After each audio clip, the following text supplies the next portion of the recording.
السلام علیکم رحمۃ اللہ وبرکاتہ۔ تو کیسے ہیں میرے وائی ٹی فیملی؟ تو آج ہم لوگ جو ویڈیو دیکھنے والے ہیں وہ ہے مسلمان قربانی کیوں کرتے ہیں پارٹ 2۔ تو چلیے جلدی سے شروع کرتے ہیں زیادہ وقت نہ لیتے ہوئے۔ پھر شیطان حضرت اسماعیل کے پاس گیا اور کہنے لگا، اے اسماعیل، کیا تمہیں پتا بھی ہے تمہارے بابا تمہیں کہاں لے کر جا رہے ہیں؟ وہ تمہیں کسی دعوت میں نہیں بلکہ وہ تمہیں اللہ کی راہ میں قربان کرنے کے لیے لے جا رہے ہیں۔ تو یہ سن کر حضرت اسماعیل علیہ السلام نے فرمایا کہ اگر میں اللہ کی راہ میں قربان ہو جاؤں تو میرے سے بڑا خوش نصیب پھر کون ہوگا؟ یہ سن کر شیطان بہت مایوس ہوا، اسی لیے پھر وہ حضرت ابراہیم علیہ السلام کے پاس پہنچا اور کہنے لگا، اے ابراہیم، اپنے پیارے بیٹے کو قربان کرنے کے لیے کیوں لے جا رہے ہو؟ تمہیں پتا بھی ہے کہ تمہاری یہ قربانی اللہ کی بارگاہ میں قبول ہوگی بھی یا نہیں؟ اور دوسری بات، جب تم اپنے اس بیٹے کو قربان کر دو گے تو پھر بڑھاپے میں تمہاری خدمت کون کرے گا؟ بڑھاپے میں تمہاری دیکھ بھال کون کرے گا؟ یہ سن کر پھر حضرت ابراہیم علیہ السلام نے کچھ پتھر اٹھائے اور شیطان کو لعنتی کہہ کر مارنے لگے۔ یہ دیکھ کر شیطان وہاں سے بھاگنے لگا۔ دوستو، کہا جاتا ہے کہ تبھی سے مکہ میں حج کے دوران شیطان کو پتھر مارا جانا شروع ہوا۔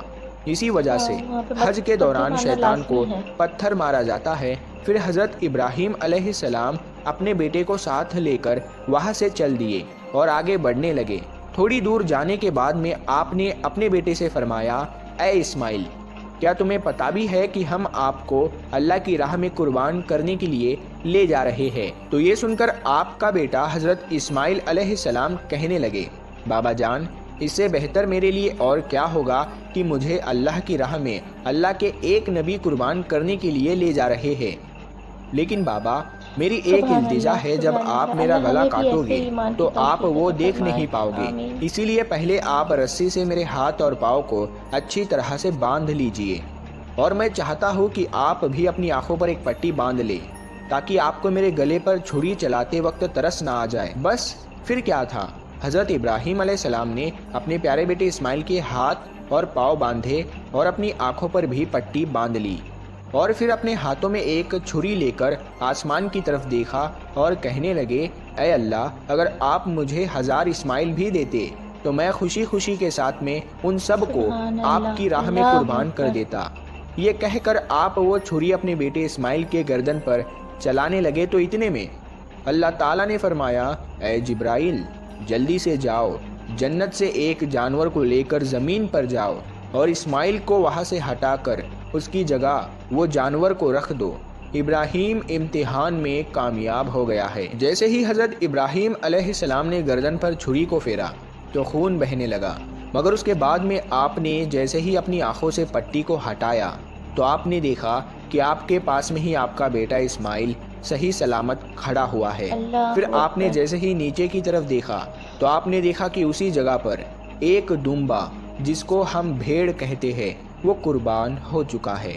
یہ دیکھ کر حضرت اسماعیل علیہ السلام نے اللہ کا شکر ادا کیا۔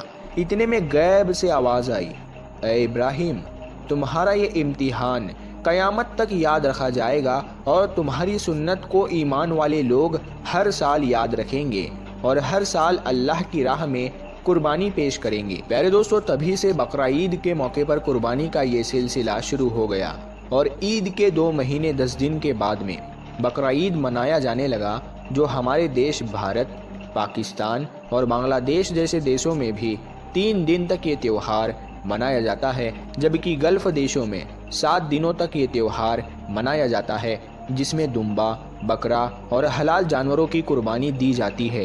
یاد رکھیں، قربانی کے گوشت کو 3 حصوں میں بانٹا جاتا ہے۔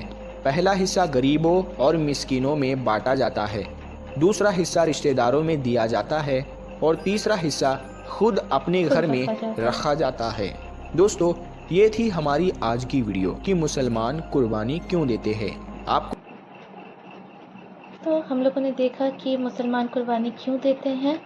تو آپ لوگوں کو اگر ویڈیو پسند آئے تو میرے ویڈیو کو لائک کیجیے گا، شیئر کیجیے گا اور چینل کو سبسکرائب ضرور کیجیے گا۔ تب تک کے لیے اللہ حافظ اور سب کو بقرعید مبارک۔